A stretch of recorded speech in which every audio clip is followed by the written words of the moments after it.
Punjabi radio US ਸੁਣ ਰਹੇ ਸਾਰੇ ਸਰੋਤਿਆਂ ਨੂੰ ਬਲਵਿੰਦਰ ਕੌਰ ਵੱਲੋਂ ਪਿਆਰ ਭਰੀ ਸਤਿ ਸ੍ਰੀ ਅਕਾਲ ਜੀ। ਤੇ ਲੈ ਕੇ ਹਾਜ਼ਰ ਹੋ ਗਏ ਪ੍ਰੋਗਰਾਮ ਖਬਰ ਤੇ ਨਜ਼ਰ, ਜਿਸ ਵਿੱਚ ਸਾਡੇ ਨਾਲ ਜੁੜਦੇ ਨੇ ਬਲਤੇਜ ਪੰਨੂ ਜੀ ਪੰਜਾਬ ਤੋਂ।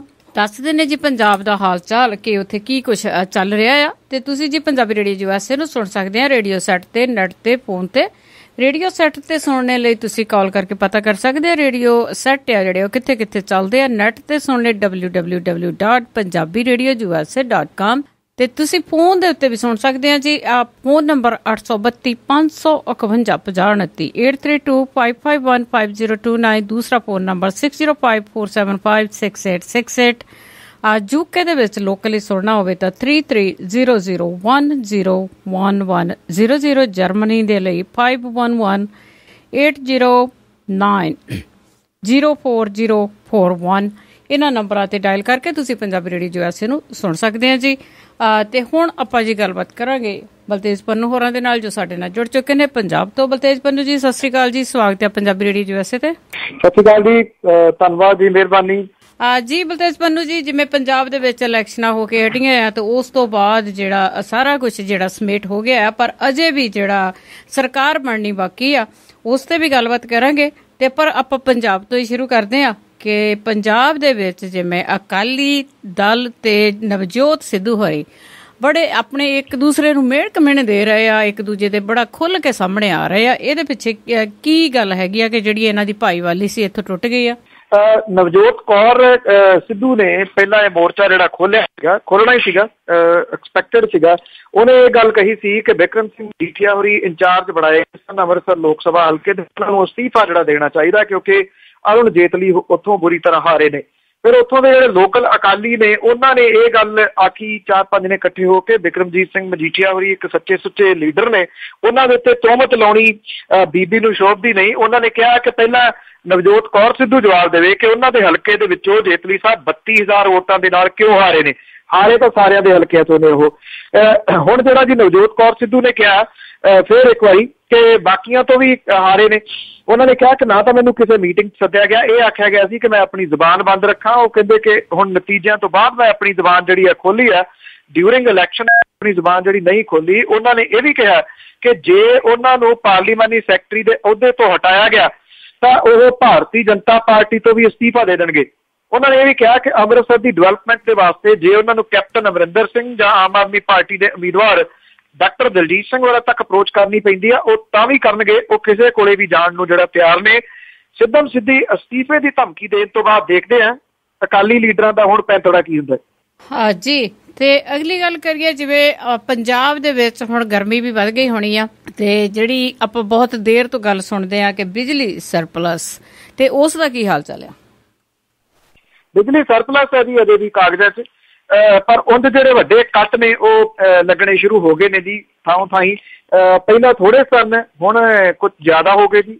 ਸ਼ਹਿਰਾਂ ਦੇ ਵਿੱਚ ਵੀ ਜਿਹੜੇ 6 ਘੰਟੇ ਤੋਂ ਲੈ ਕੇ 8 ਘੰਟੇ ਤੱਕ ਕੱਟ ਜਿਹੜੇ ਨੇ ਇਹਨਾਂ ਦੀ ਉਹ ਲੱਗ ਰਹੇ ਨੇ। ਚੋਣ ਮੇਲਾ ਖਤਮ ਹੋ ਗਿਆ ਤੇ ਉਸ ਤੋਂ ਬਾਅਦ ਇਹ ਸਾਰਾ ਕੁਛ ਜਿਹੜਾ ਦੀ ਉਹ ਸ਼ੁਰੂ ਹੋ ਗਿਆ। ਜਿਹੜੇ ਕਿਉਂਕਿ ਹੁਣ ਇਲੈਕਸ਼ਨਾਂ ਤਾਂ ਰਹੀਆਂ ਨਹੀਂ, ਜਦੋਂ ਗਾਹ ਕਿਤੇ ਇਲੈਕਸ਼ਨ ਆਉਣਗੀਆਂ ਫਿਰ ਉਦੋਂ ਜਿਹੜਾ ਦੀ ਉਹ ਦੇਖਾਂਗੇ ਕੀ ਬਣਦਾ। ਗਰਮੀ ਸ਼ੁਰੂ ਹੋ ਗਈ ਆ, ਪਾਵਰਕਾਮ ਜਿਹੜੀ ਆ ਰਹੀ ਉਹ ਮੁਰੰਮਤ ਕਰਨ ਲੱਗੀ ਆ ਹੁਣ ਗਰਮੀ ਸ਼ੁਰੂ ਹੁੰਦਿਆਂ ਸਾਰ, ਔਰ ਵੱਡੇ ਕੱਟ ਜਿਹੜੇ ਨੇ ਉਹ ਲੱਗਣੇ ਸ਼ੁਰੂ ਹੋ ਗਏ ਨੇ। ਪਿੰਡਾਂ ਥਾਵਾਂ ਦੇ ਉੱਤੇ 5 ਤੋਂ 6 ਘੰਟੇ ਦੀ ਸਾਰੀ ਬਿਜਲੀ ਜਿਹੜੀ ਆ ਜੀ ਉਹ ਆ ਰਹੀ ਹੈ ਇਸ ਵੇਲੇ। ਲੋਕ ਜਿਹੜੇ ਨੇ ਉਹ ਭੱਜ ਪੈਂਦੇ ਨੇ ਜਦੋਂ ਬਿਜਲੀ ਆਉਂਦੀ ਆ ਆਪਣੀਆਂ ਟੈਂਕੀਆਂ ਭਰਨ ਦੇ ਵਾਸਤੇ, ਪਾਣੀ ਇਕੱਠਾ ਕਰਨ ਨੂੰ ਤੇ ਮੋਬਾਈਲ ਫੋਨ ਜਿਹੜੇ ਆ ਜੀ ਉਹ ਚਾਰਜ ਕਰਨ ਦੇ ਵਾਸਤੇ। ਖੇਤੀ ਸੈਕਟਰ ਨੂੰ ਬਿਜਲੀ ਜਿਹੜੀ ਆ ਉਹ ਬਿਲਕੁਲ ਨਹੀਂ ਦਿੱਤੀ ਜਾ ਰਹੀ। ਹਾਲਾਂਕਿ ਜਿਹੜੀਆਂ ਸਬਜ਼ੀਆਂ ਦੀਆਂ ਬਿਜਾਈਆਂ ਤੇ ਨਰਮੇ ਦੀ ਬਿਜਾਈ ਦੇ ਵਾਸਤੇ ਜਿਹੜੀ ਜੀ ਇਸ ਵੇਲੇ ਬਿਜਲੀ ਚਾਹੀਦੀ ਆ, ਪਰ ਹੈ ਹੀ ਨਹੀਂ। ਹੁਣ ਆਫੀਸ਼ੀਅਲੀ ਤੌਰ ਦੇ ਉੱਤੇ ਇਹ ਜਿਹੜੀ ਪ੍ਰੈਸ ਰਿਲੀਜ਼ ਹੈ ਉਹ PSPCL ਜਿਹੜਾ ਬੋਰਡ ਹੈ ਜੀ ਉਹਦੇ ਵੱਲੋਂ ਜਾਰੀ ਕੀਤੀ ਗਈ ਹੈ ਇਸ ਬਿਜਲੀ ਕੱਟ ਦੇ ਬਾਰੇ ਦੇ ਵਿੱਚ। ਇੱਕ ਪ੍ਰੈਸ ਰਿਲੀਜ਼ ਕੁਝ ਸਮਾਂ ਪਹਿਲਾਂ ਜਾਰੀ ਕੀਤੀ ਗਈ ਸੀ ਕਿ ਹੁਣ ਪੰਜਾਬ ਜਿਹੜਾ ਉਹ ਸਰਪਲਸ ਹੋ ਗਿਆ। ਇੱਕ ਪ੍ਰੈਸ ਰਿਲੀਜ਼ ਇਹ ਵੀ ਜਾਰੀ ਕੀਤੀ ਗਈ ਸੀ ਕਿ ਟੈਂਡਰ ਮੰਗੇ ਗਏ ਨੇ ਦੂਜੇ ਸੂਬਿਆਂ ਤੋਂ, ਭਾਈ ਦੱਸੋ ਕਿਹਨੂੰ ਬਿਜਲੀ ਚਾਹੀਦੀ ਹੈ, ਸਾਡੇ ਕੋਲ ਢੇਰ ਲੱਗੇ ਆ। ਹੁਣ ਉੱਥੋਂ ਹੀ ਇੱਕ ਪ੍ਰੈਸ ਰਿਲੀਜ਼ ਜਿਹੜੀ ਆ ਜੀ ਇਹ ਆ ਗਈ ਹੈ ਕਿ ਬਿਜਲੀ ਦੇ ਕੱਟ ਜਿਹੜੇ ਨੇ ਇੰਨੇ ਤੋਂ ਇੰਨੇ ਤੱਕ, ਸ਼ਹਿਰਾਂ ਇੰਨੇ ਤੋਂ ਇੰਨੇ ਲੈ ਕੇ ਪਿੰਡਾਂ ਦੇ ਵਿੱਚ ਜਿਹੜੇ ਨੇ ਉਹ ਜਾਰੀ ਹੋਣਗੇ। ਜਵਾਬ ਦੇਣਾ ਕਿਹਨੇ ਆ ਜੀ? ਜਵਾਬ ਦੇਣ ਵਾਲਾ ਕੋਈ ਹੈ ਹੀ ਨਹੀਂਗਾ ਜੀ। ਬਿਲਕੁਲ ਜੀ, ਜਿਹੜੀ ਪੰਜਾਬ ਸਰਕਾਰ ਆ ਇਹਦੇ ਜਿਹੜਾ ਦੂਜੀ ਪਾਰੀ ਆ ਲਗਾਤਾਰ, ਤੇ ਇਹਨਾਂ ਨੇ ਇਸੇ ਦੇ ਸਿਰ ਤੇ ਊਟ ਪਟਾਂਗ ਦੇ ਸਿਰ ਤੇ ਇਹਨਾਂ ਰਾਜ ਕਰ ਲਿਆ। ਤੇ ਅੱਗੇ ਚੱਲੀਏ ਜੀ, ਜਿਵੇਂ ਪੂਲਾ ਕੇਸ ਦੀ ਜਿਹੜੀ ਆ ਉਹਦੇ ਵਿੱਚ ਬੜੀ ਅੱਜ ਕੱਲ ਉਹਦੀ ਗੱਲਬਾਤ ਚੱਲ ਰਹੀ ਆ, ਤੇ ਉਹਦੇ ਵਿੱਚ ਕੁੱਲ ਕਿੰਨੇ ਲੋਕ ਸੀਗੇ ਜਿਹੜੇ ਸਜ਼ਾ ਭੁਗਤ ਰਹੇ ਸੀਗੇ ਤੇ ਕਿੰਨੇ ਬਾਹਰ ਆਏ ਆ? 3 ਬੰਦੇ ਤੇ ਜਿਹੜਾ ਕੇਸ ਸੀਗਾ ਉਹ ਦਰਜ ਕੀਤਾ ਗਿਆ ਸੀਗਾ ਜੀ। ਹਰਚੰਦ ਸਿੰਘ, ਨਵਤੇਜ ਸਿੰਘ ਤੇ ਹਰਪ੍ਰੀਤ ਸਿੰਘ। ਜਿਹੜੇ ਅੰਮ੍ਰਿਤਸਰ ਦੀ ਜਿਹੜੀ ਅਦਾਲਤ ਹੈ ਜੀ, ਉਹਨੇ ਸਬੂਤਾਂ ਦੀ ਘਾਟ ਕਾਰਨ ਇਹਨਾਂ ਤਿੰਨਾਂ ਨੂੰ ਜਿਹੜਾ ਜੀ ਉਹ ਬਰੀ ਕਰਤਾ। ਵੱਖ-ਵੱਖ ਜਿਹੜੀਆਂ ਸਿੱਖ ਜਥੇਬੰਦੀਆਂ ਨੇ ਉਹਨਾਂ ਨੇ ਅਦਾਲਤ ਦੇ ਇਸ ਫੈਸਲੇ ਦਾ ਸਵਾਗਤ ਕੀਤਾ ਤੇ ਅਦਾਲਤ ਦੇ ਬਾਹਰ ਮਠਿਆਈ ਜਿਹੜੀ ਹੈ ਜੀ ਉਹ ਵੰਡੀ ਹੈ। 28 ਅਗਸਤ 2008 ਦੇ ਵਿੱਚ ਡੀਜ਼ਲ ਪਾ ਕੇ ਜਿਹੜੀ ਅੰਮ੍ਰਿਤਸਰ ਦੀ ਜੇਲ੍ਹ ਸੀ ਉਹਦੇ ਵਿੱਚ ਬੰਦ ਜਿਹੜਾ ਅਜੀਤ ਸਿੰਘ ਪੂਲਾ ਸੀਗਾ ਉਹਨੂੰ ਸਾੜ ਦਿੱਤਾ ਗਿਆ ਸੀਗਾ। ਗੰਭੀਰ ਹਾਲਤ ਦੇ ਵਿੱਚ ਉਹਨੂੰ PGI ਰੈਫਰ ਕੀਤਾ ਗਿਆ, ਪਰ ਕਿਹਾ ਜਾਂਦਾ ਕਿ ਉਹ ਰਸਤੇ ਦੇ ਵਿੱਚ ਹੀ ਦਮ ਜਿਹੜਾ ਸੀਗਾ ਉਹ ਤੋੜ ਗਿਆ ਸੀਗਾ। ਨਵਤੇਜ ਸਿੰਘ ਬੱਬੂ ਤੇ ਹਰਜੰਤ ਸਿੰਘ ਨੂੰ ਇਹਦੇ ਵਿੱਚ ਨਾਮਜ਼ਦ ਕੀਤਾ ਗਿਆ ਸੀਗਾ। ਬਾਅਦ ਵਿੱਚ ਹਰਪ੍ਰੀਤ ਦੇ ਉੱਤੇ ਵੀ ਮਾਮਲਾ ਜਿਹੜਾ ਸੀਗਾ ਉਹ ਦਰਜ ਕੀਤਾ ਗਿਆ ਸੀਗਾ। ਇਹ ਦੱਸਿਆ ਗਿਆ ਸੀਗਾ ਕਿ ਹਰਚੰਦ ਸਿੰਘ ਤੇ ਨਵਤੇਜ ਨੇ ਜੇਲ੍ਹ ਦੇ ਜਨਰੇਟਰ ਵਿੱਚੋਂ ਡੀਜ਼ਲ ਕੱਢ ਕੇ ਅਜੀਤ ਸਿੰਘ ਪੂਲੇ ਦੇ ਉੱਤੇ ਪਾ ਕੇ ਜਿਹੜਾ ਸੀਗਾ ਉਹ ਸਾੜ ਦਿੱਤਾ ਸੀਗਾ, ਪਰ ਹੁਣ ਇਹ ਪ੍ਰੂਵ ਨਹੀਂ ਹੋ ਸਕਿਆ। ਜਿਹੜੇ ਇਹਨਾਂ ਦਾ ਵਕੀਲ ਸੀਗਾ ਉਹਨੇ ਇਹ ਗੱਲ ਕਹੀ ਆ ਕਿ ਅਜੀਤ ਸਿੰਘ ਪੂਲਾ ਜਿਹੜਾ ਸੀਗਾ ਬਹੁਤ ਸਾਰੇ ਮਾਮਲਿਆਂ 'ਚ ਉਲਝਿਆ ਹੋਇਆ ਸੀਗਾ। ਕਈ ਉਹਨੇ ਪੰਜਾਬ ਦੇ ਵਿੱਚ ਕਤਲ ਕੀਤੇ, ਜਿਹਦੇ ਕਰਕੇ ਉਹਦੀ ਦਿਮਾਗੀ ਹਾਲਤ ਠੀਕ ਨਹੀਂ ਸੀਗੀ। ਉਹਨੇ ਅਸਲ ਦੇ ਵਿੱਚ ਸੁਸਾਈਡ ਕੀਤਾ, ਆਪੇ ਹੀ ਆਪਣੇ ਉੱਤੇ ਤੇਲ ਪਾ ਕੇ ਜਿਹੜਾ ਸਾੜ ਲਿਆ, ਤੇ ਨਾ ਉਹਨੇ ਮਰਨ ਤੋਂ ਪਹਿਲਾਂ ਕੋਈ ਬਿਆਨ ਪੁਲਿਸ ਜਾਂ ਕਿਸੇ ਜੱਜ ਦੇ ਸਾਹਮਣੇ ਦਿੱਤਾ ਸੀਗਾ, ਜਿਹਦੇ ਕਰਕੇ ਇਹ ਤਿੰਨੇ ਵਿਅਕਤੀ ਬਰੀ ਹੋ ਗਏ। ਹਾਂ ਜੀ। ਤੇ ਅਗਲੀ ਜੇ ਕਰੀਏ ਗੱਲਬਾਤ ਮੋਦੀ ਦੀ, ਤੇ ਮੋਦੀ ਨੇ ਸਰਕਾਰ ਆ ਜਿਹੜੀ ਉਹ ਕਦ ਕ ਬਣਾਉਣੀ ਆ? ਅੱਜ ਦਾਅਵਾ ਜਿਹੜਾ ਜੀ ਪੇਸ਼ ਕੀਤਾ ਜਾਊਗਾ। ਭਾਜਪਾ ਸੰਸਦੀ ਪਾਰਟੀ ਜਿਹੜੀ ਆ ਮੋਦੀ ਨੂੰ ਨੇਤਾ ਚੁਣੂਗੀ। ਭਾਈਵਾਲ ਜਿਹੜੇ ਨੇ ਉਹ ਹਮਾਇਤ ਪੱਤਰ ਜਿਹੜੇ ਉਹ ਸੌਂਪਣਗੇ, ਤੇ ਅੱਜ ਜਿਹੜਾ ਜੀ ਰਾਸ਼ਟਰਪਤੀ ਦੇ ਕੋਲੇ ਨਰਿੰਦਰ ਮੋਦੀ ਹੋਰੀ ਜਿਹੜਾ ਉਹ ਜਾਣਗੇ। ਇਹ ਪਤਾ ਲੱਗਾ ਜੀ ਕਿ ਕਰੀਬ ਭਾਰਤੀ ਸਮੇਂ ਮੁਤਾਬਕ 2:45 ਦੇ ਜਿਹੜਾ ਜੀ ਉਹ ਜਾਣਗੇ ਪ੍ਰਣਬ ਮੁਖਰਜੀ ਹੋਰੀ ਉਹਨਾਂ ਦੇ ਕੋਲੇ। ਸਰਕਾਰ ਨੂੰ ਜਿਹੜਾ ਜੀ ਸਰਕਾਰ ਬਣਾਉਣ ਦਾ ਦਾਅਵਾ ਪੱਤਰ ਜਿਹੜਾ ਜੀ ਉਹ ਪੇਸ਼ ਕਰਨਗੇ। ਮੋਦੀ ਦਾ ਮੰਤਰੀ ਮੰਡਲ ਜਿਹੜਾ ਜੀ ਉਹ 24 ਤੋਂ 27 ਤੱਕ ਕਿਸੇ ਦਿਨ ਵੀ ਸਹੁੰ ਜਿਹੜੀ ਚੁੱਕ ਸਕਦਾ। ਬਾਕੀ ਥੋੜਾ ਅਜੇ ਕਢਾਇਆ ਜਾਊਗਾ ਜੀ ਸਮਾਂ, ਕਿਸ ਦਿਨ ਕਿਸ ਟਾਈਮ ਦੇ ਉੱਤੇ ਜਿਹੜੀ ਹੈ ਜੀ ਉਸ ਹਿਸਾਬ ਨਾਲ ਹੀ ਚੱਲਣਾ। ਤੋਂ ਨਰਿੰਦਰ ਮੋਦੀ ਜਿਹੜੇ ਨੇ ਜੀ ਉਹ ਆਪਣੇ ਦੇ ਨਾਲ ਉਹਨਾਂ ਨੇ ਮੀਟਿੰਗਾਂ ਕੀਤੀਆਂ ਨੇ। ਅਮਿਤ ਸ਼ਾਹ, ਅਰੁਣ ਜੇਤਲੀ, ਸੁਸ਼ਮਾ ਸਵਰਾਜ, ਇਹਨਾਂ ਨਾਲ ਜਿਹੜੀਆਂ ਮੀਟਿੰਗਸ ਨੇ ਉਹ ਲਗਾਤਾਰ ਉਹਦਾ ਚੱਲ ਰਿਹਾ। ਉਧਰ ਜਿਹੜਾ RSS ਹੈ ਜੀ ਸੰਘ ਪਰਿਵਾਰ, ਉਹਨੇ ਆਪਣੇ ਦੰਦ ਹੋਰ ਤਿੱਖੇ ਕਰ ਲਏ ਆ। ਉਹਨੇ ਇਹ ਗੱਲ ਕਹੀ ਹੈ ਕਿ ਜਿਹੜਾ ਚੋਣਾਂ ਦੇ ਦੌਰਾਨ ਵਾਅਦਾ ਕੀਤਾ ਸੀਗਾ ਭਾਈ ਰਾਮ ਮੰਦਿਰ ਬਣਾਉਣ ਵਾਲਾ ਤੇ ਧਾਰਾ 370 ਖਤਮ ਕਰਨ ਵਾਲਾ, ਉਹਦੇ ਤੋਂ ਭੱਜੇ ਨਾ ਭਾਰਤੀ ਜਨਤਾ ਪਾਰਟੀ। ਉਹਨੇ ਆਪਣਾ ਰੰਗ ਜਿਹੜਾ ਜੀ ਉਹ ਵਿਖਾਉਣਾ ਸ਼ੁਰੂ ਕਰਤਾ। ਵੈਸੇ ਗੁਲਦਸਤੇ ਲੈ ਕੇ ਸਨ ਐਂਡ ਡੈਡ ਵੀ ਪਹੁੰਚ ਗਏ ਨੇ ਜੀ ਦਿੱਲੀ। ਜੀ ਜੀ ਜੀ ਬਿਲਕੁਲ। ਤੇ ਅੱਗੇ ਗੱਲ ਕਰੀਏ ਜੀ, ਜਿਵੇਂ ਆਪਣੇ ਬੜੀ ਲਾਲ ਬੱਤੀਆਂ ਦੀ ਭਰਮਾਰ ਹੁੰਦੀ ਸੀ ਪੰਜਾਬ ਦੇ ਵਿੱਚ, ਤਾਂ ਉਹ ਥੋੜੀ ਦੇਰ ਦੇ ਲਈ ਇੱਕਦਮ ਹੀ ਬੰਦ ਕਰ ਦਿੱਤੀਆਂ ਗਈਆਂ। ਕੀ ਅੱਗੇ ਜਿਹੜੀ ਹੁਣ ਫੇਰ ਬੱਤੀਆਂ ਦੀ ਗੱਲ ਕੀਤੀ ਜਾ ਰਹੀ ਆ, ਕੀ ਉਹ ਲਾਲ ਰੰਗ ਦੀਆਂ ਬੱਤੀਆਂ ਆਉਣਗੀਆਂ ਜਾਂ ਕੋਈ ਹੋਰ ਰੰਗ ਪਿਕ ਕਰ ਲਿਆ ਇਹਨਾਂ ਨੇ? ਸੁਪਰੀਮ ਕੋਰਟ ਨੇ ਬੜੇ ਸਖਤੀ ਦੇ ਨਾਲ ਇਹ ਲਾਲ ਬੱਤੀਆਂ ਜਿਹੜੀਆਂ ਇਹਨਾਂ ਦੀ ਲੁਹਾਤੀਆਂ। ਉਹਨੇ ਕਿਹਾ ਕੋਈ VIP ਕਲਚਰ ਜਿਹੜਾ ਉਹ ਨਹੀਂ ਹੋਣਾ ਚਾਹੀਦਾ। ਪਰ ਇਹ ਤੁਹਾਨੂੰ ਪਤਾ ਜੀ, ਜੇ ਇਹ ਲੀਡਰ ਕਹਿੰਦੇ ਆ ਜੇ ਲਾਲ ਬੱਤੀ ਹੋਈ ਨਹੀਂ, ਜੇ ਬੱਤੀ ਨਹੀਂ ਗੱਡੀ ਦੇ ਉੱਤੇ ਲੱਗੀ ਤਾਂ ਫਿਰ ਲੀਡਰ ਕਾਹਦੇ ਆ ਅਸੀਂ? ਉਹਨਾਂ ਨੇ ਹੁਣ ਵਿਚਲਾ ਰਾਹ ਜਿਹੜਾ ਨਹੀਂ ਪੰਜਾਬ ਵਾਲਿਆਂ ਨੇ ਹੋਰ ਕੱਢ ਲਿਆ। ਮੁੱਖ ਸੰਸਦੀ ਸਕੱਤਰ, ਪ੍ਰਮੁੱਖ ਸਕੱਤਰਾ, DGP, ADGP, zonal IG, deputy commissioner, ਜ਼ਿਲ੍ਹਾ ਸੈਸ਼ਨ ਜੱਜ, ਸਿਟੀ ਪੁਲਿਸ ਕਮਿਸ਼ਨਰ, ਜ਼ਿਲ੍ਹਿਆਂ ਦੇ ਵਿੱਚ ਤਾਇਨਾਤ SSP ਰੈਂਕ ਦੇ ਜਿਹੜੇ ਆਫੀਸਰਸ ਨੇ, ਉਹਨਾਂ ਦੇ ਵੱਲੋਂ ਹੁਣ ਸੰਤਰੀ ਰੰਗ ਦੀ ਜਿਹੜੀ ਬੱਤੀ ਹੈ ਨਾ ਜੀ ਉਹ ਵਰਤੀ ਜਾਊਗੀ। ਲਾਲ ਬੱਤੀ ਜਿਹੜੀ ਹੈ ਕਿਉਂਕਿ ਉਹਦੇ ਤੇ ਪਾਬੰਦੀ ਲੱਗ ਗਈ ਹੈ, ਸੁਪਰੀਮ ਕੋਰਟ ਨੇ ਹਟਾ ਦਿੱਤੀ ਹੈ, ਤੇ ਹੁਣ ਇਹਨਾਂ ਨੇ ਸੰਤਰੀ ਰੰਗ ਕੱਢ ਲਿਆ ਜੀ। ਇਹ ਕਹਿੰਦੇ ਨੇ ਕਿ ਜੇ ਕਿਉਂਕਿ ਇਹਨੂੰ ਪਤਾ ਕਿ ਜੇ ਸੁਪਰੀਮ ਕੋਰਟ ਨੇ ਦੁਬਾਰਾ ਇਹਦੇ ਉੱਤੇ ਪੁੱਛ ਪੜਤਾਲ ਕੀਤੀ ਤਾਂ ਉਹ ਕਿ ਦੇਖੋ ਜੀ ਅਸੀਂ ਤਾਂ ਲਾਲ ਬੱਤੀ ਤੁਸੀਂ ਲਾਉਣ ਨੂੰ ਕਿਹਾ ਸੀਗਾ, ਅਸੀਂ ਲਾਲ ਬੱਤੀ ਲਾਤੀ, ਹੁਣ ਤਾਂ ਅਸੀਂ ਸੰਤਰੀ ਲਾਈ ਆ। ਜੇ ਸੰਤਰੀ ਨੂੰ ਵੀ ਲਾਉਣਾ ਹੋਇਆ ਸੁਪਰੀਮ ਕੋਰਟ ਨੇ ਤੇ ਉਹਨੂੰ ਕੁਝ ਸਮਾਂ ਲੱਗ ਜੂਗਾ, ਉਦੋਂ ਤੱਕ ਇਹ ਸੰਤਰੀ ਬੱਤੀਆਂ ਜਿਹੜੀਆਂ ਝੂਟੀ ਜਾਣਗੇ। ਮੇਰਾ ਖਿਆਲ ਸੁਪਰੀਮ ਕੋਰਟ ਨੂੰ ਇਸ ਮਾਮਲੇ ਦੇ ਵਿੱਚ ਕਾਲੀ ਬੱਤੀ ਅਲਾਓ ਕਰ ਦੇਣੀ ਚਾਹੀਦੀ ਹੈ ਜੀ ਇਹਨਾਂ ਨੂੰ। ਜੀ ਜੀ ਕਾਲੀ ਬੱਤੀ ਅਲਾਓ ਕਰ ਦੇਣੀ ਚਾਹੀਦੀ ਹੈ। ਦੇਖੋ ਜੀ ਹੁਣ ਅੱਗੇ ਕਿਹੜੀ ਕੌਣ ਆ ਇਹਨਾਂ ਦੀ ਕੰਪਲੇਨ ਕਰਦਾ ਆ। ਤੇ ਜੀ ਜਿਸ ਤਰ੍ਹਾਂ ਡਰੱਗ ਦੀ ਗੱਲ ਕਰੀਏ, ਹੈਰੋਇਨ ਦੀ ਆ, ਭੁੱਕੀ ਆ, ਸਾਰਾ ਕੁਛ ਆ, ਕੀ ਪੰਜਾਬ ਦੇ ਵਿੱਚ ਇਹਨਾਂ ਚੀਜ਼ਾਂ ਨੂੰ ਅਜੇ ਵਿਕਰੀ ਤੇ ਠੱਲ ਪਈ ਹੋਈ ਹੈ ਜਾਂ ਦੁਬਾਰਾ ਕੰਮ ਸ਼ੁਰੂ ਹੋ ਗਿਆ? ਨਹੀਂ ਜੀ ਨਹੀਂ, ਠੱਲ ਤਾਂ ਨਹੀਂ ਪਈ। ਤਾਂ ਜਿਹੜੀ ਆ ਸਮਗਲਿੰਗ ਵਾਲੇ ਮਾਮਲੇ ਦੇ ਵਿੱਚ ਠੱਲ ਪਈ ਆ। ਨਾ ਵਿਕਰੀ ਦੇ ਉੱਤੇ ਜਿਹੜੀ ਆ ਉਹ ਠੱਲ ਕੀਤੀ ਪਈ ਆ। ਕੁਛ ਇੱਕ ਡਿਸਟ੍ਰਿਕਟ ਜਿਹੜੇ ਨੇ ਉਹਨਾਂ ਨੂੰ ਛੱਡ ਕੇ, ਜਿਵੇਂ ਪਟਿਆਲੇ ਦੇ ਵਿੱਚ ਬਹੁਤ ਸਖਤੀ ਹੈ ਹਰਦਿਆਲ ਸਿੰਘ ਮਾਨ ਹੋਰਾਂ ਦੀ, ਇੱਥੇ ਜ਼ਰੂਰ ਕੁਛ ਹੱਦ ਤੱਕ ਜਿਹੜੀ ਠੱਲ ਹੈ। ਬਾਕੀ ਜਗ੍ਹਾ ਦੇ ਉੱਤੇ ਤਾਂ ਕੰਮ ਉਹੀ ਚੱਲ ਰਿਹਾ ਜੀ। ਔਰ ਜਿਹੜੇ 2 ਭਰਾ ਜਿਹੜੇ ਨੇ ਉਹ ਫੜੇ ਗਏ ਨੇ। ਦੇਖੋ ਕਈਆਂ ਥਾਵਾਂ ਤੇ ਟੱਬਰਾਂ ਦੇ ਟੱਬਰ ਹੀ ਲੱਗੇ ਨੇ। ਜਿਹੜਾ ਅਨੂਪ ਸਿੰਘ ਕਾਹਲੋਂ ਫੜਿਆ ਸੀਗਾ ਜ਼ੀਰਕਪੁਰ ਤੋਂ, ਉਹਦਾ ਜਵਾਈ, ਉਹਦਾ ਸਹੁਰਾ, ਅੱਗੇ ਤੋਂ ਅੱਗੇ ਕਿੰਨੇ ਲੋਕ ਨੇ ਜਿਹੜੇ ਗਾਂਹ ਦੀ ਗਾਂਹ ਫੜੇ ਹੋਏ ਨੇ। ਸਾਰਾ ਟੱਬਰ ਹੀ ਜਿਹੜਾ ਇਸੇ ਕੰਮ ਦੇ ਉੱਤੇ ਲੱਗਿਆ ਜੀ। ਹੁਣ ਹੁਸ਼ਿਆਰਪੁਰ ਦੇ ਵਿੱਚ ਮਾਹਲਪੁਰ ਪੁਲਿਸ ਨੇ 2 ਸਕੇ ਭਰਾਵਾਂ ਦੇ ਕੋਲੋਂ 4 ਕਰੋੜ ਰੁਪਏ ਦੀ ਹੈਰੋਇਨ ਜਿਹੜੀ ਆ ਉਹ ਬਰਾਮਦ ਕੀਤੀ ਹੈ। ਮਨਦੀਪ ਸਿੰਘ ਤੇ ਸੰਦੀਪ ਭੱਟੀ, ਇਹ ਗੜ ਸ਼ੰਕਰ ਦੇ ਜਿਹੜੇ ਦੋਨੋਂ ਰਹਿਣ ਵਾਲੇ ਨੇ, ਔਰ ਇਹਨਾਂ ਨੂੰ ਪੁਲਿਸ ਨੇ ਜਿਹੜਾ ਜੀ ਉਹ ਗ੍ਰਿਫਤਾਰ ਕੀਤਾ। ਇਹ ਪਤਾ ਲੱਗਿਆ ਜੀ ਕਿ ਉਹਨਾਂ ਕੋਲ ਇੱਕ ਦੇਸੀ ਪਿਸਤੌਲ ਜਿਹੜਾ ਉਹ ਵੀ ਬਰਾਮਦ ਹੋਇਆ ਦੱਸਿਆ ਜਾਂਦਾ। ਇਹ ਵੀ ਪਤਾ ਲੱਗਿਆ ਜੀ ਕਿ ਮਨਦੀਪ ਸਿੰਘ ਦੇ ਖਿਲਾਫ ਕਪੂਰਥਲੇ ਥਾਣੇ ਦੇ ਵਿੱਚ ਪਹਿਲਾਂ ਵੀ ਇੱਕ ਕੇਸ ਇਸੇ ਤਰ੍ਹਾਂ ਦਾ ਦਰਜ ਹੈ, ਤੇ ਉਹ 3 ਮਹੀਨੇ ਪਹਿਲਾਂ ਹੀ ਜ਼ਮਾਨਤ ਦੇ ਉੱਤੇ ਸੀਗਾ ਉਹ ਆਇਆ ਸੀਗਾ। ਤੁਸੀਂ ਅੰਦਾਜ਼ਾ ਲਾਓ ਕਿ ਲੋਕ ਸਮਝਦੇ ਨਹੀਂ ਇਸ ਗੱਲ ਨੂੰ, ਜ਼ਮਾਨਤ ਤੇ ਆ ਕੇ ਫਿਰ ਉਸੇ ਕੰਮ 'ਚ ਹੀ ਲੱਗੇ। ਹਾਂਜੀ ਬਿਲਕੁਲ, ਇਹਨਾਂ ਕੋਲ ਜਿਹੜੇ VIP ਕਾਰਡ ਹੁੰਦੇ ਆ ਇਹ ਉਹਨਾਂ ਦਾ ਅਜੇ ਵੀ ਇਸਤੇਮਾਲ ਸ਼ਾਇਦ ਕਰਦੇ ਹੋਣਗੇ। ਪਰ ਤੁਹਾਨੂੰ ਇਸ ਤਰ੍ਹਾਂ ਨਹੀਂ ਲੱਗਦਾ ਕਿ ਜੇ ਕਿਤੇ ਉੱਥੇ ਠੱਲ ਪੈ ਜਾਏ ਇਸ ਚੀਜ਼ ਨੂੰ ਤੇ ਕਿੰਨੇ ਕੁ ਲੋਕ ਹੈ ਜਿਹੜੇ ਬੇਰੁਜ਼ਗਾਰ ਹੋ ਜਾਣਗੇ, ਤੇ ਲੋਕ ਬਹੁਤ ਸਾਰੇ ਜਿਹੜੇ ਮੈਨੂੰ ਲੱਗਦਾ ਪੰਜਾਬ ਦੇ ਆ ਉਹ ਗਰੀਬ ਵੀ ਹੋ ਜਾਣਗੇ, ਕਿਉਂਕਿ ਉਹਨਾਂ ਦੇ ਕੋਲ ਇਸ ਤਰ੍ਹਾਂ ਦਾ ਜਿਹੜਾ ਪੈਸਾ ਆਉਣਾ ਉਹ ਬਿਲਕੁਲ ਬੰਦ ਹੋ ਜਾਣਾ ਆ। ਪਰ ਉਹਦੇ ਨਾਲ ਇਹ ਵੀ ਆ ਜੀ ਕਿ ਜਿਹੜੇ ਮਰਨ ਤੋਂ ਵੀ ਕਿੰਨੇ ਲੋਕ ਜਿਹੜੇ ਨੇ ਉਹ ਬਚ ਜਾਣਗੇ। ਜੀ ਪਰ ਮੁਸ਼ਕਲ ਇਹ ਆ ਜੀ ਕਿ ਇਹ ਠੱਲ ਸ਼ਾਇਦ ਹਾਲ ਦੀ ਘੜੀ ਜੋ ਸਿਚੁਏਸ਼ਨ ਬਣੀ ਆ, ਕੱਲ ਨੂੰ ਬਦਲ ਜੇ, ਕੁਝ ਤਾਂ ਕਹਿ ਨਹੀਂ ਸਕਦੇ। ਲੱਗਦਾ ਨਹੀਂ ਕਿ ਪ੍ਰਸ਼ਾਸਨ ਜਾਂ ਪੁਲਿਸ ਦੇ ਹੱਥ ਵਾਸਤੇ ਵਿੱਚ ਬਹੁਤਾ ਕੁਝ ਰਿਹਾ। ਇਹ ਤਾਂ ਲੋਕ ਹੀ ਉੱਠਣਗੇ ਤਾਂ ਇਹਨੂੰ ਠੱਲ ਪੈਣੀ ਹੈ। ਇਹ ਤਾਂ ਠੱਲਿਆ ਜਾ ਸਕਦਾ ਜੀ ਜੇ ਲੋਕ ਉੱਠ ਕੇ ਖੜੇ ਹੋ ਜਾਣ ਤਾਂ। ਜੇ ਨਾ ਹੋਏ ਤਾਂ ਫਿਰ ਮਰ ਤਾਂ ਰਹੇ ਨੇ ਜੀ, ਬੜੀ ਤੇਜ਼ੀ ਦੇ ਨਾਲ ਮਰ ਰਹੇ ਨੇ ਜੀ। ਔਰ ਪੰਜਾਬ ਜਿਹੜਾ ਜੀ ਉਹ ਪਿੰਗਲਿਆਂ ਦਾ ਜਿਹੜਾ ਜੀ ਉਹ ਸੂਬਾ ਬਣਦਾ ਜਾ ਰਿਹਾ, ਕਿਉਂਕਿ ਆਪਾਂ ਕਈ ਵਾਰੀ ਸਾਂਝਾ ਕੀਤਾ ਜਿਹੜੇ ਇਹਨਾਂ ਡਰੱਗ ਦੇ ਜਿਹੜੇ ਇਫੈਕਟਸ ਨੇ, ਜਿਹੜੇ ਆਫਟਰ ਡਰੱਗ ਜਿਹੜੇ ਪੈਂਦੇ ਨੇ, ਉਹ ਹੁਣ ਹੌਲੀ ਹੌਲੀ ਸਾਹਮਣੇ ਆਉਣੇ ਸ਼ੁਰੂ ਹੋਏ ਨੇ। ਜਿੱਥੇ ਧੀਆਂ ਆਪਣੇ ਪਿਓਆਂ ਤੋਂ ਸੁਰੱਖਿਅਤ ਨਹੀਂ ਹੈਗੀਆਂ, ਏਡਜ਼ ਜਿਹੜੀ ਆ ਉਹ ਬੜੀ ਤੇਜ਼ੀ ਦੇ ਨਾਲ ਫੈਲ ਰਹੀ ਹੈ, ਕਿਉਂਕਿ ਇੱਕ ਸਿਰਿੰਜ ਦੇ ਨਾਲ 40 50 ਜਾਣੇ ਟੀਕੇ ਆਪਣੇ ਆਪ ਨੂੰ ਲਾਈ ਜਾਂਦੇ ਨੇ। ਅੱਗੇ ਤੋਂ ਅੱਗੇ ਜਿਹੜੀ ਏਡਜ਼ ਆ ਉਹ ਤੇਜ਼ੀ ਦੇ ਨਾਲ ਫੈਲ ਰਹੀ ਹੈ।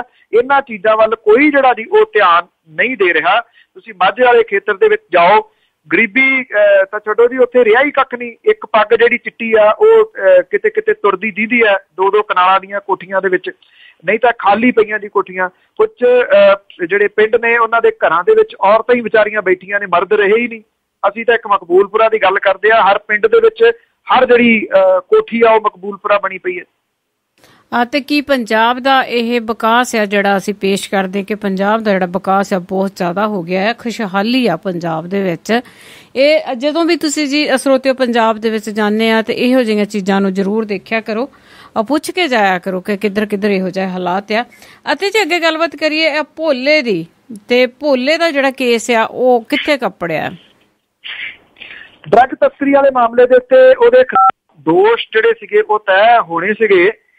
ਜਗਦੀਸ਼ ਭੋਲੇ ਸਣੇ ਜੀ, ਜਿਹੜਾ ਮਨਜਿੰਦਰ ਸਿੰਘ ਔਲਖ, ਬਿੱਟੂ ਔਲਖ, ਸਰਬਜੀਤ ਸਿੰਘ ਸਾਬਾ, ਜਗਜੀਤ ਚਾਹਲ, ਸਤਿੰਦਰ ਸਿੰਘ ਧਾਮਾ, ਬਲਜਿੰਦਰ ਸਿੰਘ ਸੋਨੂ, ਅਨੂਪ ਸਿੰਘ ਕਾਹਲੋਂ, ਸੁਰਜੀਤ ਸਿੰਘ ਤੇ ਪਰਮਜੀਤ ਸਿੰਘ ਪੰਮਾ, ਸਾਰੇ ਜਿਹੜੇ ਨੇ ਇਹ ਮੁਹਾਲੀ ਦੀ ਅਦਾਲਤ ਦੇ ਵਿੱਚ ਪੇਸ਼ ਹੋਏ। ਇਹ ਕੇਸ ਦੀ ਜਿਹੜੀ ਸੁਣਵਾਈ ਹੈ ਜੀ ਅੱਗੇ ਪਾ ਦਿੱਤੀ ਗਈ ਆ 22 ਤਰੀਕ। ਇਹਨਾਂ ਦੇ ਉੱਤੇ ਚਾਰਜ ਸ਼ੀਟ ਦਾਖਲ ਹੋਣੀ ਸੀਗੀ, ਪਰ ਸਾਰੇ ਜਿਹੜੇ ਮੁਲਜ਼ਮ ਸੀਗੇ ਜੀ ਉਹ ਇੱਥੇ ਆਏ ਜ਼ਰੂਰ। ਇਹ ਕੁਝ ਕਾਰਨਾਂ ਕਰਕੇ ਜਿਹੜੀ ਕਾਰਵਾਈ ਹੈ ਉਹ ਟੈਕਨੀਕਲ ਕਾਰਨਾਂ ਕਰਕੇ ਸਿਰੇ ਨਹੀਂ ਚੜ ਸਕੀ। ਦੱਸਦੀ ਹੈ ਕਿ ਜਗਦੀਸ਼ ਭੋਲੇ ਨੂੰ ਪਟਿਆਲੇ ਤੇ ਬਨੂੜ ਦੀ ਜਿਹੜੀ ਪੁਲਿਸ ਸੀ ਉਹਦੇ ਵੱਲੋਂ ਸਾਂਝੇ ਤੌਰ ਦੇ ਉੱਤੇ ਗ੍ਰਿਫਤਾਰ ਕੀਤਾ ਗਿਆ ਸੀਗਾ, ਔਰ ਪੁਲਿਸ ਮੁਲਾਜ਼ਮਾਂ ਨੇ ਇਹਨਾਂ ਕੋਲੋਂ ਉਦੋਂ 18 ਕਰੋੜ ਰੁਪਏ ਦੀਆਂ ਨਸ਼ੀਲੀਆਂ ਵਸਤੂਆਂ ਬਰਾਮਦ ਕਰਨ ਦਾ ਦਾਅਵਾ ਕੀਤਾ ਸੀਗਾ। ਪਹਿਲਾਂ 15 ਮਈ 2013 ਨੂੰ ਬਨੂੜ ਖੇਤਰ ਦੇ ਵਿੱਚੋਂ ਜਗਦੀਸ਼ ਭੋਲਾ ਜਿਹੜਾ ਉਹਨੂੰ ਗ੍ਰਿਫਤਾਰ ਕਰਨ ਲਈ ਛਾਪਾ ਮਾਰਿਆ ਸੀ। ਉਹ ਆਪਣੀ ਸਕਾਰਪੀਓ ਗੱਡੀ ਛੱਡ ਕੇ ਉੱਥੇ ਭੱਜ ਗਿਆ ਸੀਗਾ, ਤੇ ਉਹਦੇ ਵਿੱਚੋਂ 18 ਕਿਲੋ ਹੈਰੋਇਨ ਜਿਹੜੀ ਸੀ ਉਹ ਬਰਾਮਦ ਕੀਤੀ ਸੀਗੀ ਜੀ। ਇਸ ਤੋਂ ਇਲਾਵਾ ਭੋਲੇ ਦੀ ਮੁਹਾਲੀ ਰਿਹਾਇਸ਼ ਤੋਂ 10 ਕਰੋੜ ਦੀ ਨਸ਼ੀਲੇ ਸਮਾਨ ਜਿਹੜਾ ਜੀ ਉਹ ਵੱਖਰੇ ਤੌਰ ਦੇ ਉੱਤੇ ਪੁਲਿਸ ਨੇ ਜਿਹੜਾ ਬਰਾਮਦ ਕੀਤਾ ਸੀਗਾ। 22 ਨੂੰ ਦੇਖਦੇ ਆ ਜੀ ਚਾਰਜ ਸ਼ੀਟ ਦੇ ਵਿੱਚ ਹੋਰ ਕੀ ਆਉਂਦਾ ਜੀ। ਤੇ ਅੱਗੇ ਗੱਲ ਕਰੀਏ ਫਿਰ ਜਿਵੇਂ ਬਾਦਲ ਸਰਕਾਰ ਦੀ ਤੇ ਇਹਨਾਂ ਦੇ ਜਿਹੜੇ ਸਲਾਹਕਾਰ ਨੇ ਬੈਂਸ, ਤੇ ਉਹਨਾਂ ਨੇ ਇੱਕ ਬਿਆਨ ਦਿੱਤਾ ਹੈ ਕਿ ਸਾਨੂੰ ਕੇਂਦਰ ਸਰਕਾਰ ਦੇ ਕੋਲੋਂ ਕੋਈ ਮੰਗ ਨਹੀਂਗੀ, ਤੇ ਕੀ ਪੰਜਾਬ ਲਈ ਇਹਨਾਂ ਨੇ ਕੁਝ ਨਹੀਂ ਮੰਗਿਆ ਜਾਂ ਇਕੱਲਾ ਹੀ ਆਪਣੇ ਲਈ ਮੰਗਿਆ? ਕਿਉਂਕਿ ਦੋਨੇ ਪਿਓ ਪੁੱਤਰ ਜਿਹੜੇ ਆ ਉਹ ਜਾ ਵੜੇ ਨੇ ਜੀ ਦਿੱਲੀ ਦੇ ਵਿੱਚ ਉਹਨਾਂ ਦੇ ਨਾਲ ਭਾਈਵਾਲੀ ਪਾਉਣ ਲਈ। ਜਿਵੇਂ ਕੱਲ ਵੀ ਸਾਂਝਾ ਕੀਤਾ ਸੀਗਾ ਕਿ ਹੁਣ ਤਾਂ ਇਹ ਲੱਗਦਾ ਨਹੀਂ ਕਿ ਪੰਜਾਬ ਦੀਆਂ ਬਹੁਤੀਆਂ ਮੰਗਾਂ ਜਿਹੜੀਆਂ ਖਤਮ ਹੋ ਜਾਣੀਆਂ ਨੇ, ਕਿਉਂਕਿ ਪੰਜਾਬ ਦੇ ਪਾਣੀਆਂ ਦਾ ਕੋਈ ਮਸਲਾ ਨਹੀਂ ਰਹਿਣਾ, ਅਨੰਦਪੁਰ ਸਾਹਿਬ ਵਾਲਾ ਮਤਾ ਲਾਗੂ ਹੋ ਜਾਣਾ, ਚੰਡੀਗੜ੍ਹ ਪੰਜਾਬ ਨੂੰ ਮਿਲ ਜਾਣਾ, ਪੰਜਾਬੀ ਬੋਲਦੇ ਇਲਾਕੇ ਮਿਲ ਜਾਣੇ ਨੇ, ਸਰਹੱਦ ਜਿਹੜੀ ਆ ਇੰਨੀ ਟਾਈਟ ਹੋ ਜਾਣੀ ਆ ਕਿ ਕਿਸੇ ਨੇ ਡਰੱਗ ਦਾ ਕੰਮ ਕੀਤਾ ਤੇ ਗੋਲੀ ਉਸੇ ਵੇਲੇ ਵੱਜੂਗੀ, ਔਰ ਜਿਹੜਾ ਕੇਂਦਰ ਤੋਂ ਇੰਨਾ ਪੈਸਾ ਜਿਹੜਾ ਪੰਜਾਬ 'ਚ ਪੌਂ-ਬਾਰਾਂ ਹੋ ਜਾਣੀਆਂ ਨੇ, ਕਿਉਂਕਿ ਕੇਂਦਰ ਦੇ ਵਿੱਚ ਬਾਦਲਾਂ ਦੀ ਜਿਹੜੀ ਸਰਕਾਰ ਹੈ ਉਹਨਾਂ ਦੀ ਹਮਾਇਤ ਵਾਲੀ ਜਿਹੜੀ ਆ ਉਹ ਆ ਗਈ ਹੈ ਜੀ। ਪਰ ਹੈਰਾਨੀ ਹੋਈ ਜੀ, ਜਿਹੜੇ ਮੀਡੀਆ ਐਡਵਾਈਜ਼ਰ ਨੇ SS ਬੈਂਸ, ਉਹਨਾਂ ਨੇ ਕਿਹਾ ਕਿ ਨਵੇਂ ਮੰਤਰੀ ਮੰਡਲ ਦੇ ਵਿੱਚ ਸ਼ਾਮਲ ਹੋਣ ਦੇ ਵਾਸਤੇ ਸਾਡੀ ਕੋਈ ਡਿਮਾਂਡ ਜਿਹੜੀ ਆ ਉਹ ਨਹੀਂ ਹੈ। ਉਹਨਾਂ ਕਿਹਾ ਕਿ ਭਾਰਤੀ ਜਨਤਾ ਪਾਰਟੀ ਦੇ ਨਾਲ ਸਾਡੇ ਰਿਸ਼ਤੇ ਬਹੁਤ ਪੁਰਾਣੇ ਨੇ, ਸਾਡੀ ਡਿਮਾਂਡ ਨਾ ਹੋਣ ਦਾ ਮਤਲਬ ਇਹ ਨਹੀਂ ਹੈ ਕਿ ਸਾਨੂੰ ਜਿਹੜੀ ਕੈਬਨਿਟ ਦੇ ਵਿੱਚ ਜਗ੍ਹਾ ਸਾਨੂੰ ਨਹੀਂ ਚਾਹੀਦੀ, ਪਰ ਉਹਨਾਂ ਨੇ ਕਿਹਾ ਸਾਡੀ ਡਿਮਾਂਡ ਕੋਈ ਨਹੀਂ ਗੀ। ਤੁਸੀਂ ਅੰਦਾਜ਼ਾ ਲਾਓ ਕਿ ਇਹ ਲੋਕ ਜਿਹੜੇ ਨੇ ਜੀ ਇਹ ਕੀ ਦੱਸਣਾ ਚਾਹੁੰਦੇ ਨੇ ਲੋਕਾਂ ਨੂੰ, ਕੀ ਕਹਿਣਾ ਚਾਹੁੰਦੇ ਨੇ ਲੋਕਾਂ ਨੂੰ। ਹੁਣ ਤੱਕ ਤਾਂ ਸੈਂਟਰ ਹਰ ਗੱਲ ਦੇ ਉੱਤੇ ਜਿਹੜਾ ਸੀਗਾ, ਹੁਣ ਸੈਂਟਰ ਦੇ ਵਿੱਚ ਸਰਕਾਰ ਆਈ ਤੇ ਮੀਡੀਆ ਸਲਾਹਕਾਰ ਕਹਿੰਦੇ ਨੇ ਸਾਡੀ ਡਿਮਾਂਡ ਹੀ ਕੋਈ ਨਹੀਂ ਜੀ। ਇਹਦਾ ਮਤਲਬ ਸਾਰੀਆਂ ਪੰਜਾਬ ਦੀਆਂ ਡਿਮਾਂਡਸ ਖਤਮ ਹੋ ਗਈਆਂ ਨੇ। ਪੰਜਾਬ ਦੇ ਵਿੱਚ ਜਿਹੜੇ ਸੁਸਾਈਡ ਕਰ ਰਹੇ ਕਿਸਾਨ ਨੇ ਉਹ ਡਿਮਾਂਡਸ ਖਤਮ ਹੋ ਗਈਆਂ ਨੇ। ਪੰਜਾਬ ਦੇ ਵਿੱਚ ਕੈਂਸਰ ਬੈਲਟ ਜਿਹੜੀ ਆ ਉਹ ਡਿਮਾਂਡ ਖਤਮ ਹੋ ਗਈ ਹੈ। ਪੰਜਾਬ ਦੇ ਵਿੱਚ ਜਿਹੜੀ ਏਡਜ਼ ਏਡੇ ਵੱਡੇ ਪੱਧਰ ਤੇ ਫੈਲ ਰਹੀ ਆ ਉਹ ਡਿਮਾਂਡ ਖਤਮ ਹੋ ਗਈ ਆ। ਪੰਜਾਬ ਦਾ ਨੈਸ਼ਨਲ ਹਾਈਵੇ ਨੰਬਰ 1 ਜਿਹੜਾ ਜੀ ਆਉਂਦਾ ਉਹ ਸਾਰਾ ਟੁੱਟਿਆ ਪਿਆ, ਕੰਮ ਚੱਲ ਨਹੀਂ ਰਿਹਾ, ਡਿਮਾਂਡ ਖਤਮ ਹੋ ਗਈ ਹੈ ਜੀ। ਪੰਜਾਬ ਦੀ ਕੋਈ ਡਿਮਾਂਡ ਹੀ ਨਹੀਂ ਰਹੀ SS ਬੈਂਸ ਹੋਰਾਂ ਦੇ ਦੱਸਣ ਦੇ ਅਨੁਸਾਰ। ਬਿਲਕੁਲ ਜੀ, ਉਹ ਡਿਮਾਂਡ ਆ ਜਿਹੜੀ ਉਹਨਾਂ ਦੀ ਕੋਈ ਹੋਰ ਆ, ਇਹ ਡਿਮਾਂਡ ਜਿਹੜੇ ਲੋਕਾਂ ਦੇ ਭਲੇ ਵਾਲੀ ਆ ਉਹ ਨਹੀਂ ਹੈਗੀ। ਤੇ ਅਗਲਾ ਜਿਹੜਾ ਜੀ ਅਸੀਂ ਜਿਹੜੀਆਂ ਉੜਦੀਆਂ ਗੱਲਾਂ ਸੁਣ ਰਹੇ ਆ, ਜਿਵੇਂ ਕਿਰਨ ਬੇਦੀ ਆ, ਉਸ ਦੀਆਂ ਕਦੀ ਉਹਨੂੰ ਗਵਰਨਰ ਦੀ ਗੱਲਬਾਤ ਚੱਲਦੀ ਆ ਕਿ ਉਹਨੂੰ ਗਵਰਨਰ ਬਣਾ ਦਿਓ ਉੱਥੇ ਦਾ, ਜਾਂ ਹੁਣੇ ਜਿਹੜੀ ਆ ਇੱਕ ਅਫਵਾਹ ਆਈ ਆ ਕਿ ਉਹਨੇ ਮੁੱਖ ਮੰਤਰੀ ਬਣਨਾ ਵੀ ਸ਼ਾਇਦ ਉਹ ਸਵੀਕਾਰ ਕਰ ਲੈ ਕਿ ਉੱਥੋਂ ਇੱਕ ਇਲੈਕਸ਼ਨ ਲੜੀ ਜਾਊਗੀ ਦਿੱਲੀ ਤੋਂ ਤੇ ਉਹ ਅਸੈਪਟ ਕਰ ਲੂਗੀ ਕਿ ਮੈਂ ਮੁੱਖ ਮੰਤਰੀ ਬਣ ਜਾ। ਲੜ ਲਵੇ ਤੇ ਚੰਗੀ ਗੱਲ ਹੈ, ਕਿਉਂਕਿ ਉਹ ਆਦੀ ਕਿ ਉਹਦਾ ਵੀ ਜਿਹੜਾ ਇਹਨਾਂ ਦੀ ਗੁੱਬ ਘਲਾਟ ਨਿਕਲ ਜਾਣਾ ਚਾਹੀਦਾ ਜੀ ਕਿ ਕਿੰਨੇ ਕੁ ਪਾਣੀ ਦੇ ਵਿੱਚ ਹੈ। ਬੀਬੀ ਕਿਰਨ ਬੇਦੀ ਨੇ ਟਵੀਟ ਕੀਤਾ ਕੁਝ ਸਮਾਂ ਪਹਿਲਾਂ ਕਿ ਮੈਂ ਬਹੁਤ ਰਿਲੈਕਸ ਫੀਲ ਕਰ ਰਹੀ ਹਾਂ ਕਿਉਂਕਿ ਹੁਣ ਸੁਰੱਖਿਅਤ ਹੱਥਾਂ ਦੇ ਵਿੱਚ ਆ ਗਿਆ ਮੁਲਕ, ਭਾਵ ਕਿ ਨਰਿੰਦਰ ਮੋਦੀ ਦੇ ਹੱਥਾਂ ਦੇ ਵਿੱਚ ਜਿਹੜਾ ਜੀ ਉਹ ਮੁਲਕ ਆ ਗਿਆ। ਜਿਹੜੀ ਚਾਪਲੂਸੀ ਆ ਬੀਬੀ ਲੰਮੇ ਸਮੇਂ ਤੋਂ ਕਰ ਰਹੀ ਆ, ਭਾਲਦੀ ਤਾਂ ਹੈ ਇਹੋ ਜਿਹਾ ਕੁਛ ਹੀ, ਕਿਸੇ ਉਹ ਦਿੱਲੀ ਦੀ ਪੁਲਿਸ ਮੁਖੀ ਵੀ ਜਿਹੜਾ ਬਣਨਾ ਚਾਹੁੰਦੀ ਸੀ, ਨਹੀਂ ਬਣੀ ਉਦੋਂ। ਕਈ ਉਹਦੀਆਂ ਇੱਛਾਵਾਂ ਜਿਹੜੀਆਂ ਸੀ ਉਹ ਦਿਲ 'ਚ ਰਹਿ ਗਈਆਂ। ਹੁਣ ਮੁੱਖ ਮੰਤਰੀ ਭੁੱਸ ਵੀ ਪੂਰਾ ਕਰ ਹੀ ਲਵੇ। ਜੇ ਭਾਰਤੀ ਜਨਤਾ ਪਾਰਟੀ ਉਹਨੂੰ ਉਭਾਰਦੀ ਆ ਮੁੱਖ ਮੰਤਰੀ ਤੌਰ ਦੇ ਉੱਤੇ ਤਾਂ ਚੰਗੀ ਫਾਈਟ ਰਹੂਗੀ। ਮੇਰਾ ਖਿਆਲ ਉਭਾਰ ਜ਼ਰੂਰ ਦੇਣਾ ਚਾਹੀਦਾ, ਨਹੀਂ ਤਾਂ ਬੰਦਾ ਕਈ ਵਾਰੀ ਵਹਿਮ 'ਚ ਹੀ ਜ਼ਿੰਦਗੀ ਕੱਢ ਦਿੰਦਾ ਕਿ ਮੈਂ ਆਹ ਹੁੰਦਾ ਤੇ ਮੈਂ ਆਹ ਕਰ ਦੇਣਾ ਸੀ। ਹਾਂ ਬਿਲਕੁਲ ਜੀ, ਇੱਕ ਵਾਰੀ ਉਭਾਰ ਦੇਣਗੇ ਤਾਂ ਉੱਪਰ ਤੇ ਉਹਨੇ ਆਪ ਹੀ ਜਾਣਾ ਆ। ਤੇ ਅਗਲੀ ਗੱਲਬਾਤ ਕਰਾਂਗੇ ਜੀ ਆਮ ਆਦਮੀ ਪਾਰਟੀ ਦੀ। ਕੁਐਸਚਨ ਇਹ ਆ ਕਿ ਜਿਵੇਂ ਆਮ ਆਦਮੀ ਪਾਰਟੀ ਆ ਉਹਨਾਂ ਦੀ ਮੀਟਿੰਗ ਹੋਈ ਆ ਤੇ ਕੋਈ ਖਬਰ ਹੈ ਕਿ ਉਹਦੇ ਵਿੱਚ ਕੀ ਵਿਚਾਰਾਂ ਹੋਈਆਂ ਤੇ ਜਿਵੇਂ ਅਰਵਿੰਦ ਕੇਜਰੀਵਾਲ ਵੀ ਸ਼ਾਇਦ ਪੰਜਾਬ ਦੇ ਵਿੱਚ ਆ ਰਹੇ ਨੇ। ਇਹਦੇ ਵਿੱਚ ਹੀ ਚਾਰੇ ਮੈਂਬਰ ਪਾਰਲੀਮੈਂਟ ਜਿਹੜੇ ਨਵੇਂ ਬਣੇ ਨੇ, ਪੰਜਾਬ ਤੋਂ, ਸੰਗਰੂਰ ਤੋਂ ਭਗਵੰਤ ਮਾਨ ਹੋਈ, ਪਟਿਆਲੇ ਤੋਂ ਡਾਕਟਰ ਧਰਮਵੀਰ ਗਾਂਧੀ, ਫਰੀਦਕੋਟ ਤੋਂ ਪ੍ਰੋਫੈਸਰ ਸਾਧੂ ਸਿੰਘ ਤੇ ਫਤਿਹਗੜ੍ਹ ਸਾਹਿਬ ਤੋਂ ਜਿਹੜੇ ਖਾਲਸਾ ਜੀ ਨੇ ਹਰਿੰਦਰ ਸਿੰਘ ਖਾਲਸਾ ਹੋਰੀ, ਉਹ ਸ਼ਾਮਲ ਹੋਏ ਜੀ। ਇਸ ਤੋਂ ਇਲਾਵਾ HS ਫੂਲਕਾ ਜਿਹਨਾਂ ਨੇ ਲੁਧਿਆਣੇ ਤੋਂ ਚੋਣ ਲੜੀ ਆ, ਔਰ ਇਹਦੇ ਨਾਲ ਗੁਲਪਨਾਗ ਜਿਹਨੇ ਚੰਡੀਗੜ੍ਹ ਤੋਂ ਚੋਣ ਲੜੀ ਆ, ਉਹ ਵੀ ਸ਼ਾਮਲ ਸਨ। ਔਰ ਸੀਨੀਅਰ ਲੀਡਰਸ਼ਿਪ ਜਿਹੜੀ ਆ ਜੀ ਆਮ ਆਦਮੀ ਪਾਰਟੀ ਦੀ, ਉਹ ਵੀ ਇਸ ਮੌਕੇ ਦੇ ਉੱਤੇ ਹਾਜ਼ਰ ਸੀਗੀ। ਕੁਝ ਵਿਚਾਰਾਂ ਜਿਹੜੀਆਂ ਜੀ ਭਵਿੱਖ ਨੂੰ ਲੈ ਕੇ ਹੋਈਆਂ ਨੇ। ਡਾਕਟਰ ਗਾਂਧੀ ਹੋਰਾਂ ਨੇ ਦੱਸਿਆ, ਰਾਤੀ ਮੇਰੀ ਉਹਨਾਂ ਨਾਲ ਗੱਲ ਹੋਈ ਸੀ, ਉਹਨਾਂ ਨੇ ਇਹ ਕਿਹਾ ਕਿ ਅਸੀਂ ਜਿਹੜਾ ਹੈ ਨਾ ਜੀ 2017 ਦੇ ਉੱਤੇ ਫੋਕਸ ਜਿਹੜਾ ਜੀ ਉਹ ਕਰਨਾ ਚਾਹੁੰਦੇ ਆ। ਉਹਨਾਂ ਨੇ ਟਾਰਗੇਟ 2017 ਜਿਹੜਾ ਜੀ ਉਹਦੇ ਵਾਸਤੇ ਬਕਾਇਦਾ ਤੌਰ ਦੇ ਉੱਤੇ ਏਜੰਡਾ ਤਿਆਰ ਕੀਤਾ ਜਾ ਰਿਹਾ, ਜਿਹੜਾ ਬਹੁਤ ਜਲਦੀ ਲੋਕਾਂ ਦੇ ਵਿੱਚ ਲਿਆਂਦਾ ਜਾਊਗਾ। ਔਰ ਉਹਨਾਂ ਨੇ ਕਿਹਾ ਕਿ ਆਮ ਆਦਮੀ ਪਾਰਟੀ ਜਿਹੜੀ ਆ ਉਹ ਪੰਜਾਬ ਦੇ ਵਿੱਚ ਬਹੁਤ ਜਲਦੀ ਇਹਦੇ ਸਬੰਧ ਦੇ ਵਿੱਚ ਆਪਣੀ ਮੁਹਿੰਮ ਜਿਹੜੀ ਆ ਉਹ ਸ਼ੁਰੂ ਕਰ ਦੇਊਗੀ।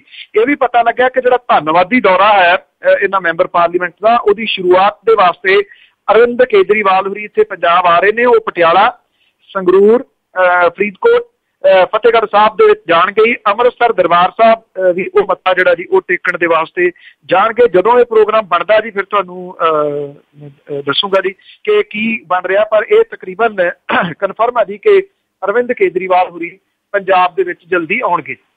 ਜੀ ਤੇ ਹੁਣ ਅਜ਼ਨਾਮਾ। ਪੁਲਿਸ ਵਾਲੇ ਹਨ ਕੱਢੇ ਕਈ ਨੌਕਰੀ ਤੋਂ, ਨਾਲੇ ਹੁਣੇ ਉਹ ਸਾਰੇ ਗ੍ਰਿਫਤਾਰ ਮੀਆਂ। ਪੁਲਿਸ ਵਾਲੇ ਹਨ ਕੱਢੇ ਕਈ ਨੌਕਰੀ ਤੋਂ, ਨਾਲੇ ਹੁਣੇ ਉਹ ਸਾਰੇ ਗ੍ਰਿਫਤਾਰ ਮੀਆਂ। ਘਰੀ ਉਹਨਾਂ ਦੇ ਮਾਰ ਰਹੀ ਪੁਲਿਸ ਛਾਪੇ, ਹੋ ਗਈ ਧਾੜ ਹੀ ਸਾਰੀ ਫਰਾਰ ਮੀਆਂ।